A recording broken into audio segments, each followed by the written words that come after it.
it sounds like you don't see a life together with this guy. Yeah. And the only reason that you haven't broke up with him is because you feel bad, which is not a reason to do or don't do anything. Like that doesn't, I hate to break it to those of you out there that think that your feelings matter, but they don't. Like they're not, because you feel bad about something has no bearing on like what you should or should not do in a situation or what the right or wrong thing is to do. I know it hurts. I'm sorry. All right, you came to the right place, you ding dong. It's called communication, baby.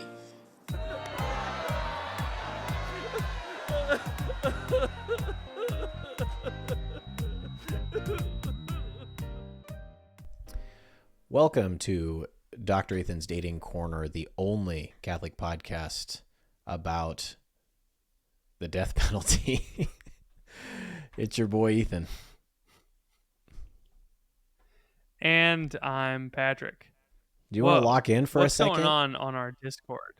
Do you want to pay attention to me now? We got a bunch of people I'm pulling up dating topics. Hey, I'm a human being in front of you. I want you to look at me. I love you. I'm trying to triage the patients, Dr. Ethan. What do you triage? Don't.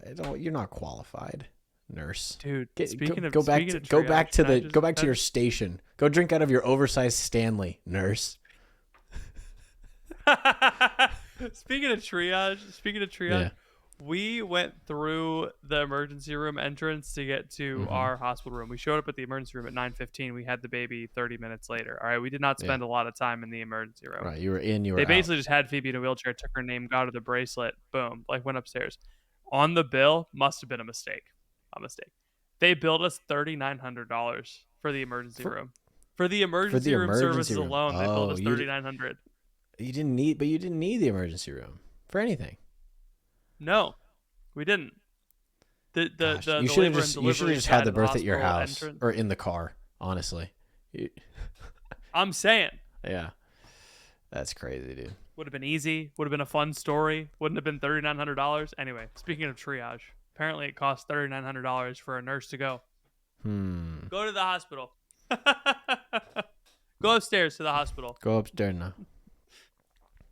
Dude, we should sue. So this is the part of this is the podcast where we answer your dating questions and talk a little bit about the birth costs in America. Crazy. If you want to submit your own question about dating or about hospital practices in America, you can go to bit.ly/crunch discord and you can put your little question in the dating corner chat, just like this anonymous female did. This anonymous female has a little crush on her friend's brother, who lives 4 hours away. Context: 3 of my close friends from college, 2 guys, 1 girl, all live in a city 4 hours away from me. We see each other at least once a year because we celebrate our birthdays together every May. The girl, V, and one of the guys, M, are married. Vicky the and other Martin. Guy, A. Alan. Vicky and Martin are married, and the other guy, Alvin, and I are both single. Very much just platonic friends. Always have been.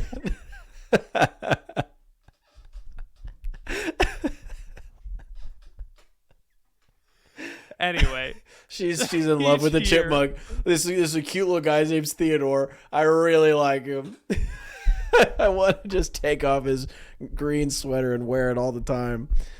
Oh man! I'm pretty sure Theodore wears the blue one. Simon wears the blue one. You absolute rube! Right. Do not question me on anything related to cartoon animals again.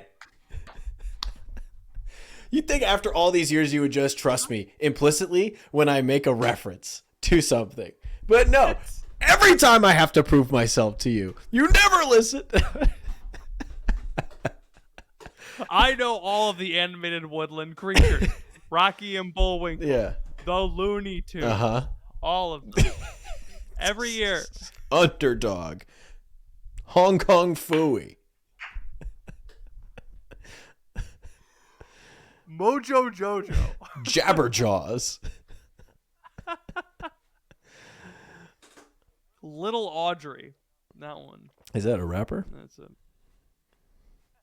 No, it's a cartoon. That's not a. It's a Woody the Woodpecker. Bluey. There we go. Each year, Each year for the birthday weekend, either the three of them come to me or I go to them. Yes. This year it was my turn to go to them. And A's younger brother, N, Okay. also lives near them Nick. and hung out with us. Nick. He was a freshman when I was a senior. I knew of him because I was friends with his older siblings, but I don't think we ever talked in college. So I kind of forgotten about him. But when I was there in May, he mentioned that he and his girlfriend had broken up. I thought he was cute, but didn't really think much about it at the time. A couple weeks ago, I drove up to spend the weekend with them just for fun, and Nick joined again, and I realized I have a little crush on him. And after I left, I told Vicky that I liked him, but I told her not to say anything about it to Alvin or Nick, but her husband knows. Martin. Oh, the four of them hang out pretty often. So my question is, what should I do? He's 23. I'm 26, which is fine, but is it weird? No. Should I ask my married friends to do recon No. / wingman for me? No. No. You should move to this city, Yeah. obviously. Why are you not living with the friends you drive to see all the time? Yeah. Do you hate yourself? I know. All the people I love live here, and I live somewhere else. Okay. You very clearly like all these people. I don't talk to many of the people that I was friends with in college, except for the one that I married. Yeah. That's so like obviously you guys are really close friends, so you should just move there, and then you should date this guy. Yes. Is that the end of the question? You too. Is there anything else? Yeah, that's it. No, don't waste your time with the wingmanning. Oh, is it weird? Is it weird to do this? To like date a 23-year-old as a 26-year-old? No. Why is it? No. The weird thing is what you're doing now, which is doing like a high school thing where you're like texting your friend who's an adult woman who's married. I like this guy. Like, what do you think? I get it. You should talk to your friends about whatever, but you should just say to Nick, "Hey, I really enjoy, coming to town. Part of the thing that I really like is spending time with you. I'd love to spend some more time with you intentionally. Would you take me on a date? Because please." Poor Vicky. She's texting her husband, "Hey, we got to figure out how much we really got to stop eating out so much because we got to save for a down payment on a house." And then you text her, "Do you think he likes me?" You gotta. No, I'm just kidding. They probably love talking to you about that. But they got bigger things to worry about. You gotta figure out this very obvious, clear next step. Date this guy. Just call him, or just call Alvin. Yeah, if you don't have Nick's number, just shoot a text. "Hey, I really like Nick. I'd like to get to know him better. Can you give me his number?" And you just tell him, "Hey, I really like you. Boom. I'd like to get you better. Do you think we could, get some coffee? Do you think we could I could buy you dinner?" There's a scene from The Office that I think about a lot. Yeah. Where Daryl goes up to Kelly and says, "Hey, I like you. I think this can work, but you need to access your uncrazy side." And she goes, "Daryl just says what he thinks. What kind of guy does that?" Like, she's just so floored by how dare he just say what he's thinking. Yeah. I think about that all the time. You got to just say what you're thinking. Yes. People are not used to it. It's refreshing. It is really nice, especially You're being crazy. Especially if you were hanging out. I don't know if you caught any vibes, but that guy is probably like, "She's really cute, but she's 26. She's friends with my brother. She's probably not even, So if you come up to him, I'm 23. I'm just. You probably go up to him and be like, "Hey, I really like you." He'll be like, "Sick." He'll probably be flattered. He'll be like, "Amazing." And then if he's like, "Oh, I don't, thanks, but no thanks," great. You still have Alvin and Vicky and Martin to be friends with. You're good. And it feels like it'll be the end of the world, but it actually won't be. Like, it just won't matter that you said that you like Nick and he said, "I don't like you." It just won't matter at all. I promise. It sounds like he's not even part of the squad. So He just kind of hangs out sometimes. Yeah. Call him. Should we do the sad one next? Yeah, I kind of have been too happy lately. Yeah, okay. To be young and feel love's cruel sting. My website sucks. It does? Really? Wait, hold on. We worked really hard on it. It took us ages and ages and ages to put it together. You're telling me that our website is bad? Yes, we are but simple, humble parish workers. And we tried so hard, but we were so bad at it. It's probably because I spent all my time studying theology and not It's- digital graphic design. It's probably because I spent all of my time browsing through WordPress plugins instead of actually making the website.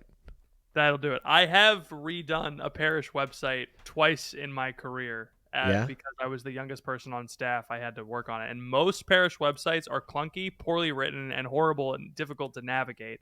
And that's why our friend Dan at Briefcase Marketing is sponsoring our podcast to get the word out to you, parish worker, about how you guys can redo your website for a fraction of the cost of what it would cost you to get it done by like some firm that's not even Catholic. They don't even know about the church. Come on, get out of here. Mm-hmm. And this isn't just parishes. This is any Catholic company that has an old or a cluttered website, or really any company at all. If you work at a small company, if you have a website, Dan at Briefcase Marketing can help you out. This would be a really overwhelming process, Patrick, but they make it really, really simple over at Briefcase Marketing. Yes. Most companies that you contract to write a website for you will make you write out the whole website, all of this stuff. They're just making it look pretty. They're not doing any of the content. Dan will actually write the website for you so that you don't have to worry about what's going to convert, what needs to be above the fold. What does above the fold even mean? He takes care of all of that for you.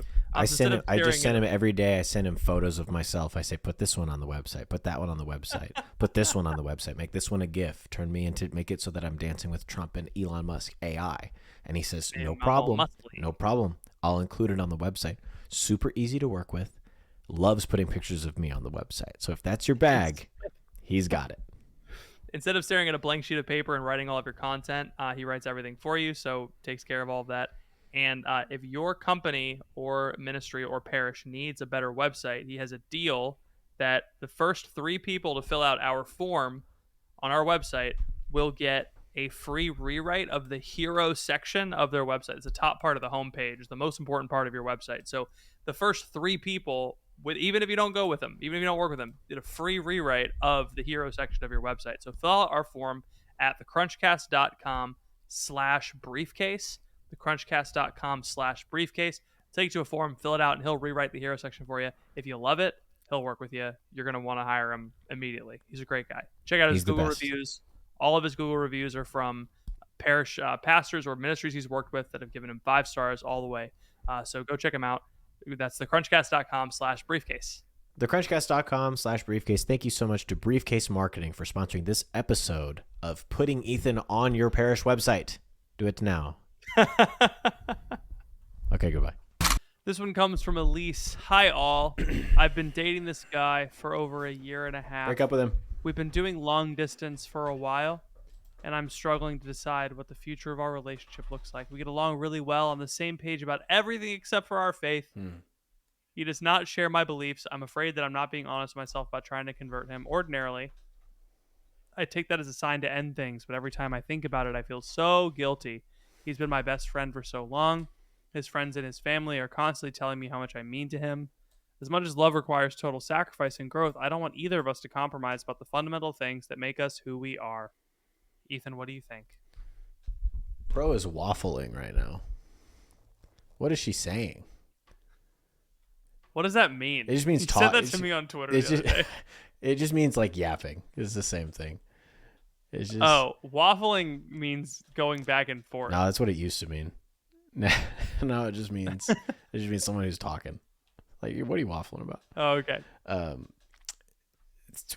I don't trust you ever since you said you were gonna cook the Ruby kids. You're like, I'm gonna cook them. I was like, that doesn't mean that. I will cook them. Into a little stew. Yes, I have a house made of candy. Come into my little house. I like bringing up Luis because I know that Katie listens to the podcast to fall asleep. I'm like, Luis, wake up, Luis.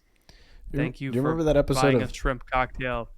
You remember that episode of Sweet Life on Deck where they all have dreams and they get cooked in like a gingerbread house? You know what I'm talking about? It's like a dream sequence. And like Zach and Cody they get cooked, and maybe the guy with glasses is there too, and Doc Shaw is potentially a part of it. Doc Shaw, who I know the name of the guy, but not the character he played. Yeah. And he was there for like half of a season, and then he went and started had that show with Mitchell Musso. Who, after Mitchell Musso got a DUI, was replaced by the kid from Zeke and Luther. Wait, no. Backwards. Zeke and Luther and Mitchell Musso were the two, and then Doc Shaw replaced Mitchell Musso. Oh. I think. Two kings. It's not important. What I'm thinking about is this girl that wrote this question in. Yeah. I don't know. What do you want us to tell you? It sounds like you don't see a life together with this guy. Yeah. And the only reason that you haven't broke up with him is because you feel bad, which is not a reason to do or don't do anything.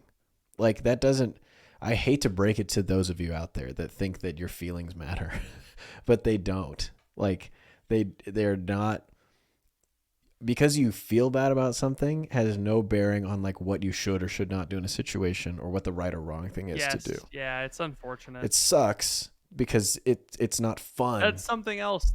Yeah. Like that's something else that only because of the events of the last couple of years has been a belief that I've had to break, is like, just because something makes me feel bad doesn't mean I shouldn't do it. Right. Just because something makes me uncomfortable or just because I am afraid of doesn't mean I've done anything wrong, actually, is a big thing. Yes. Like I've had the biggest thing in my life is like is clients. So I have clients who don't want to pay, they get upset. I'm like, oh no, have I done something wrong? And I avoid, the hard conversations. But it's like, I haven't done anything wrong here. I need to face this head on and end the relationship so that it has so people at least have some kind of good terms. I need to like either break off the client, or I need to like put the handle and be like, hey, you need to pay. Like I have to make a decision and do it and act. The thing that doesn't work is sitting back and going, oh, I hope the problem will solve itself. That does work sometimes. It does work sometimes, but not when money is You have to involved, strategically deploy the I'm going to let that resolve solution. I'm going to let that resolve itself. Yeah. There is a certain threshold where I'm just like, we'll leave the that. kids were fighting in the yard earlier, and usually I'm like, let the kids fight, right? Like, they'll figure it out. But they were both holding onto the bat, and they were pulling, and they were just both screaming, mine, mine, mine. It was not going to resolve. I go over there, and I'm like, all right, Magdalene, you're going to hit the ball first. When you're done, you're going to give it to Peter, and then he's going to hit the ball. She goes, she hits it, hands it over to Peter. He hits it. At that point, they're both interested in something else. I leave. I tell Emma, I'm like, I could solve Israel Palestine today.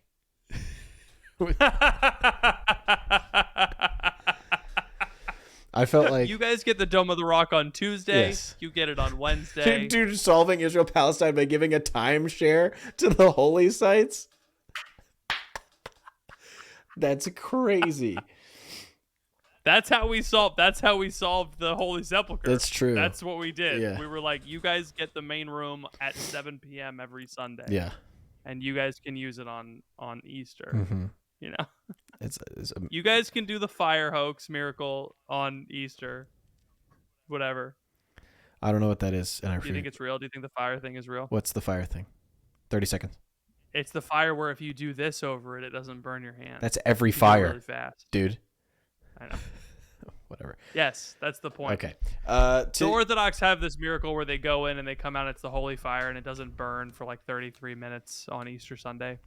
And it's like, sometimes it happens, sometimes it doesn't. He goes in there without any kindling, any light, and the fire comes out with fire. Who knows? Is it a miracle? Is it not? Who knows? To the girl that wrote the question, you have to decide what you want in your life and then make choices according to that decision. So if this guy is not going to be someone who you want to marry, if you don't feel like God is, encouraging you to do this, if you feel like it's contradictory to everything God's told you in your life, then don't do it. But that's only for you to decide. It sounds like the only thing really holding you back is that you've been dating him it's the sunk cost fallacy. I would encourage you to look that up. Yes. The sunk cost fallacy is the fallacy that because I put so much effort in, I need to put in more. The sunk cost fallacy is the thought that it was so expensive to find the Titanic that it was not worth doing. That's not true. It doesn't. It was worth it because we figured out that J.P. Morgan financed the sinking of the Titanic. When J.P. Morgan money. and Mike Wazowski financed the sinking of the Titanic. Yeah. The monsters from Monsters, and that's why they were called that. James P. Incorporated. Morgan, top scarer. I think all incorporations are monsters. No way. Next question. It is Saturday. I'm about to watch some college football. I got the K-State polo on. As some of you know, my love for college football is another indication in my further swing to the right that you might have noticed on the podcast. One of the other things that's more right-wing about me lately is that I really, really hate censorship. I really don't like big tech using their monopoly over the technology that we use every day, silencing people that, frankly, say things that are true about the Catholic Church, about Catholic social teaching.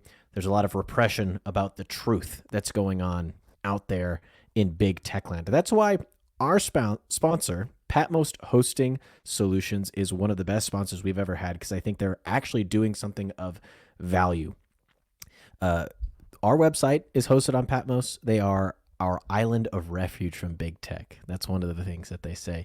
They provide a few different things: top-notch web and app development services, hosting, AI GPU services, and they're all backed. This is the thing I really like about them: no censorship guarantee. So even if they completely disagreed with you, they would still host you. They would still put you out on the web. They would make sure you don't get deplatformed because they agree that you should be allowed to say what you want to say, right? You should not be censored because of ideological differences.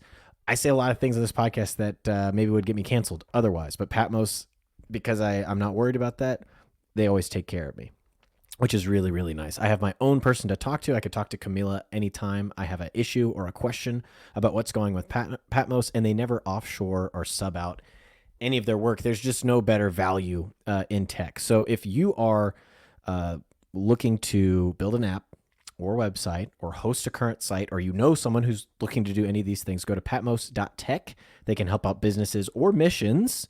So if you're in the church world, they can help you no matter what size you are. There's no cost amount that is the minimum threshold. They want to help everybody who wants this type of service with the great value that they provide. Let's see, the last thing here. Oh, I didn't include this in some of the other ads. You get 10% off your next web project or free hosting migration if you tell them the Crunch sent you. That's 10% off. We need to go back and we need to update. So I'm going to say this a lot more. 10% off if you tell them that the Crunch sent you. That's patmos.tech. Patmos, freedom as a service. Go to patmos.tech, tell them the Crunch sent you. Get 10% off for your favorite mission, organization, church, or business. That's patmos.tech. They keep us free. Thank you, Patmos, for sponsoring this episode of The Crunch. This one comes from In a Little Cafe, a guy. Question for the pod.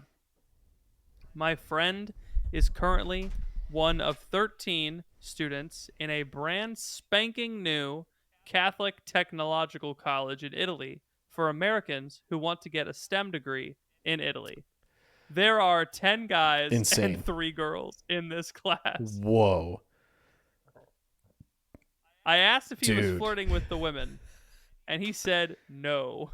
When pressed further, he said he doesn't want to create any drama. I told him this is silly, but is he right? Is it a bad idea to not think about dating because you might accidentally create unwanted drama among the 12 people you'll be stuck with in a foreign country for 3 years? Everyone there has already graduated at Newman List College already. So all of them, these are all a bunch of Frannies, Benedictines, and Chris. This is 10 dudes. This is the bachelorette. Dude, this is the smelliest college in Italy. Guaranteed. It's just a bunch of guys that are like awkwardly like Lord of the Rings? Lord of the Rings? Yeah. Chesterton? Lord of the Rings? Yeah. You guys want to... Tolkien never stopped saying the Latin response. Yeah, C.S. Lewis is in hell. Yeah. It's just a bunch of guys. It's just a bunch of guys walking around in tweed with like bowler hats on. Yeah. And they're like, "This is the wrong country." But not in a cool way. in like the weird way. Not in a cool way. No, Yeah. in a weird way. And the girls are like, "Do you want to watch The Chosen again?" And they're like, "Yeah." The girls are just studying. girls are They're just killing it. They're normal. having a great time. Yeah, they're listening to Taylor Swift. They're just regular people. The guys are all just the guys are just sweating. They can't concentrate. They're like, "What do we do? There's only 3." oh, those poor guys. It's just like all the worst parts of it, Franciscan distilled down with the added pressure of being in a foreign country. Hopefully, I think that is the fact that they're in Italy is somewhat of a release valve. Like in case one of the guys ever gets too pent up about one of the 3 girls at his college, he can just go outside and look at Italian women and be like, okay, Okay, there's other fish in the sea. Yeah. Hey, there's other pescata in the I don't know. Yeah. Can I get the? I forgot what sea was in Italian. Not important. So I actually think this is probably the best possible. If this was happening like in rural America, and there was like, and you were in a town like Steubenville, and this was the college was there, this is a problem, right? But because you're in Italy, right? You can just go. You can just go to the places where the most beautiful people on the planet live, just by bus. You know, so I don't think you should worry about that. I think what you should tell your friend is it's kind of like King of the Hill. You know, like you got to rush to the top, and if you plant your flag, you're the one that has to keep other people off the hill. You know, but if you let someone else get to the top of the hill, then you got to fight your way up and knock him down, which is way more difficult. I found it. What's up? I found it. Catholic Polytechnic University. Polytechnique. A new Catholic university focused on STEM education enrolls its first class of students. This is great. I'm going to find all 13. I'm going to name them off, and then we're going to assign them to each other. Don't do that. I think if he likes one of the girls, he should just go for it. I don't think there's any reason to like wait for the sake of the group, because it's gonna happen anyway. You're all Americans in the same place in a different country. Someone is gonna fall in love with someone else eventually. It's probably already happened. So if he likes one of them, he's already behind, because there's already a guy who's on his 5th rewatch of the 2 Towers, and he's watching the scenes with Arwen or whatever. And Aragorn actually broke his foot. And Aragorn, and he's thinking like, oh, that could be us. That could be me and the girl, one of the 3 other girls that I know. You know, he's already thinking that. So you have to get ahead of the game. You gotta go. You gotta go get a baguette and some fromage. Wrong country. Okay, hold on. You gotta go get. Spaghetti. Antipasta. And a little pizza. Yes, little pizza.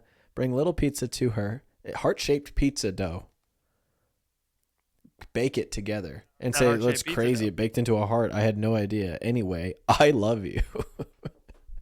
How about, hold on. You should just like dude. Hold on. Did he get it? Did he get it? Fire. Ready? All right. What's the name of the school? The Catholic Polytechnic Institute. Everybody's in the same room. Hey, don't you guys think we could all try out our Polytechnique together? That's disgusting. I know. I'm sorry.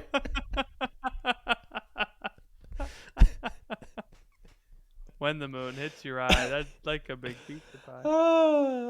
I didn't know Catholics had polytechniques. I thought they were against that. That's funny. I'm more of a Catholic monogatech. Yeah. Catholic Polytechnique. They learn from the Mormons? Wow. There you go. Hey, there we go. Yeah. We're reverse Mormons. That does suck, because usually, like, that's the only Catholic college I've ever heard of that has a majority of men in it. That is the case in STEM, yeah. But I thought that Catholic plus STEM would at least like cancel out, you know? Yeah. You know, but it is a graduate program, so usually that's like. Dude, just show up with a Vespa one day and just like hop on, babe.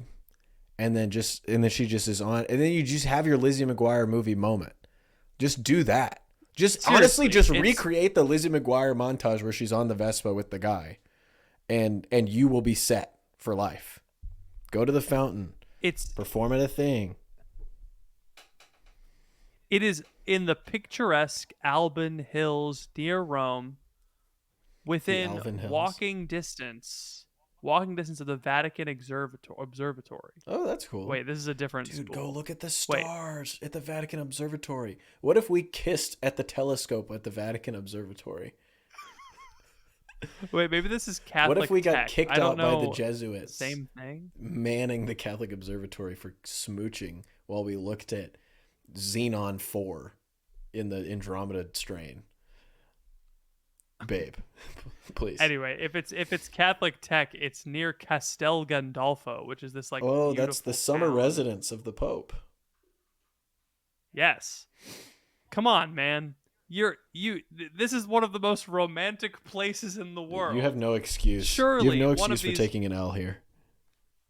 It's honestly, it's like all you don't even have to be the most attractive looking guy in the school. All you have to do is be the first one to be And like, let's be clear. "Hey, do you want to check out the beach?" And she's yours. Yes. The bar is She's very yours. low to be the most attractive guy at the Catholic polycule. in a graduate STEM program. Yes. Yeah. But also it's like you gotta this is how every franny guy found his wife, Uh-huh. except for me. Oh, Was he just went to Austria. yeah. That'll do it. Something about with being in girls Europe. that he's already known for 2 years. Right. But then you can drink. And then they were like But what? then they're all drinking, they're going out, and they're having a good time, you know? That's exactly it. It's like he's known these girls already for 2 years. Right. He goes to Austria. They go to this beautiful town in the Alps. Yeah. And he's like, let's go on a hike. Yeah. And they look out into the valley, and she's like, I think I'm in love with you. Just find a mountain to Easy. take her up on. Yeah. Easy. It's the ancient strats. It's called the bridge effect. We've talked about it on the podcast before. Many times. So go back and listen to that episode. All right, last question. All right, I'm ready. Hello, it's me from the future. Well, in this podcast, I'm from the future, but for you listening, I'm from the past. And if this ad gets used again, I'm even more in the past. But I'm not in the future for the future me that's recording a future episode that this ad is in. But what I'm going to talk to you today about is the Consecrate America campaign.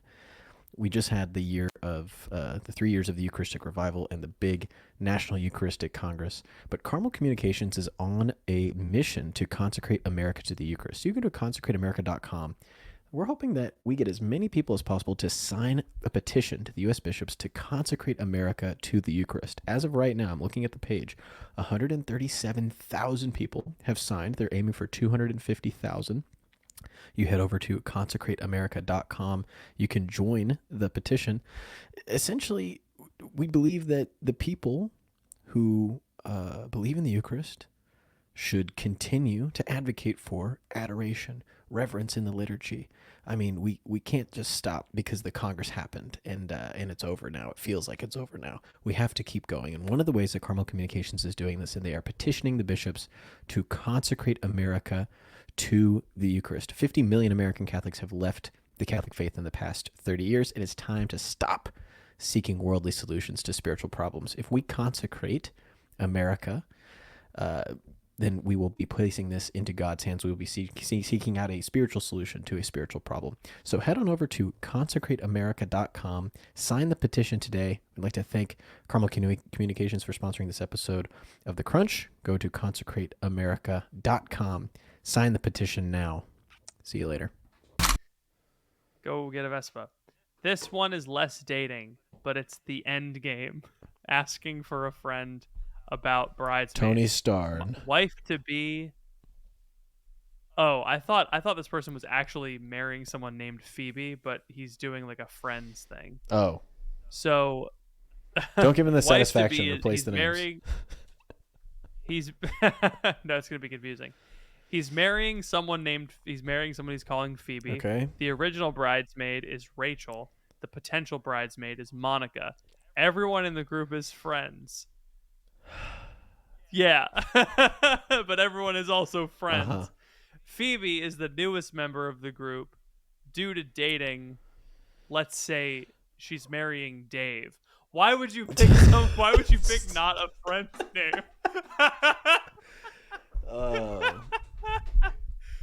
Phoebe, Monica, Rachel, and Dave. Everyone's Hold on. favorite Can we back it character. up? Everyone's favorite member of the gang. I'm already lost. This guy needs to. Me too. Can you? So what's the situation? Who's writing in? Asking for a friend. So I first read that tongue in cheek, but I guess they're actually asking for a friend. Okay. Regarding bridesmaids. Okay. The wife to be. This might be a woman. So his friend is the husband to be. I thought this was the husband and like his wife was having bridesmaid trouble, but I actually think this is a woman who's asking for advice about a group of women that are in a wedding party together. Okay. So the wife, the bride, her name is Phoebe, Yeah. bridesmaid, and potential bridesmaid, Rachel and Monica. Uh-huh. Everyone in the group is friends with each other. Phoebe is the newest member of the group. Yes. So Got it. the wife, the bride, is the newest member, and she's marrying Dave. Dave, Paul Rudd. Rachel, and Phoebe all live in the same town. Everyone else lives in other places. Since they hung out most of the time, Phoebe asked Rachel to be a bridesmaid, Okay. and she said yes. Okay. For the last few months, Phoebe and Monica have been hanging out too. They've gotten much closer. Okay. At that point, Monica is closer to that one than Rachel. Phoebe now regrets asking Rachel, wants to swap Monica in as a bridesmaid. They have pairs in the wedding party, so having an extra bridesmaid isn't something they're considering. Someone has to be swapped out. Considering that the only thing the wedding party has done so far is to agree to be part of the wedding party, what's your advice? Okay. This literally doesn't I think matter. I get it. Do you get it? I do get it. This is actually so easy. All you have to do is just have one groomsman walk two bridesmaids down the aisle. And then once that happens, no one will think about it ever again. Because no one is going to count.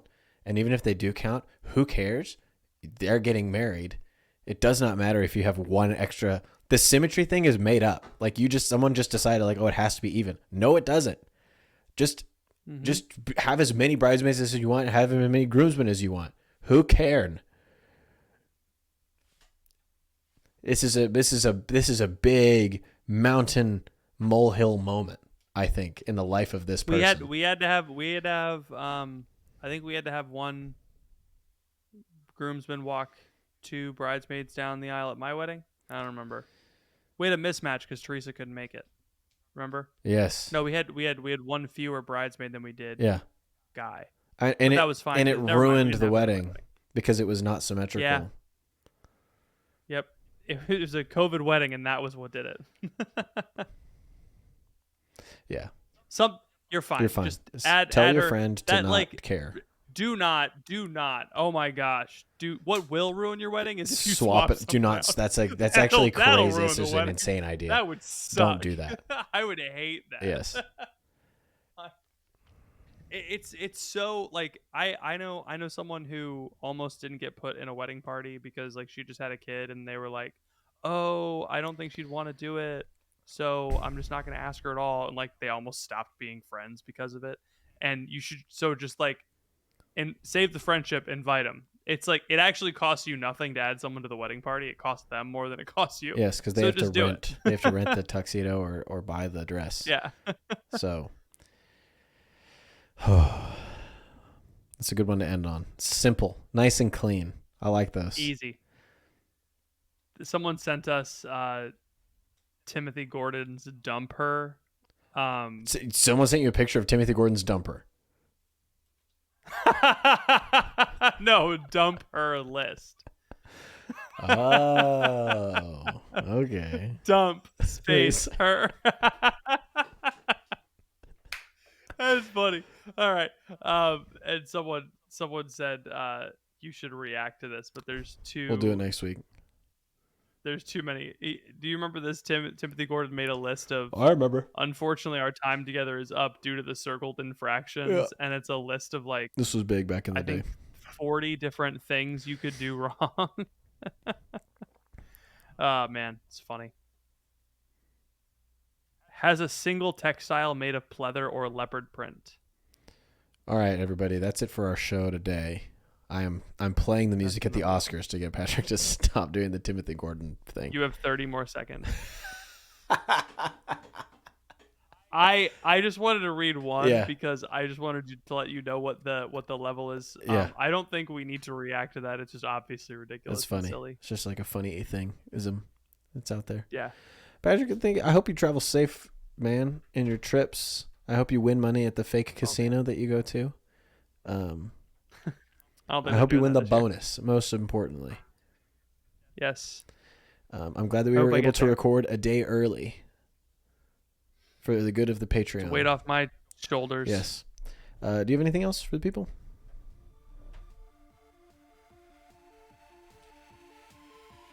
I will fly the airplane directly into the hurricane. Thank you all for listening. Please pray for us. We'll be praying for you. We'll see you all next time.